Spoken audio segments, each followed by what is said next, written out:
नाही, आपण जर बघितलं तर असे अनेक लोक आहेत जे खरा इतिहास हा लोकांपुढे आणत असतात आणि काही असे लोक आहेत जो खोटा इतिहास पुढे आणण्याचा प्रयत्न सातत्याने करत असतात।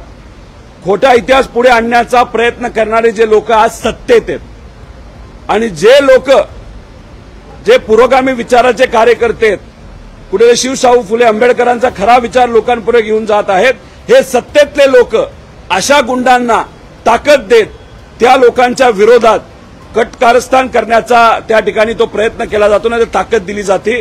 त्यामुळे हे सरकार हे पुरोगामी विचाराच्या विरोधातलं आहे, शिवशाहू फुले आंबेडकरांच्या विचाराच्या विरोधातलं आहे।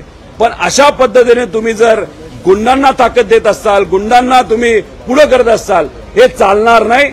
ही फक्त सुरुवात आहे। यांना अशीच ताकद देत राहिलो, यांना असंच आपण पाठराखण करत राहिलो तर हे लोक उद्या, हे सत्तेतली लोक उद्या जाऊन काय काय करतील, कोणाकोणाचा आवाज दाबतील आणि कशा प्रकारे आवाज दाबतील हे आपल्याला त्या ठिकाणी कळणार नाही।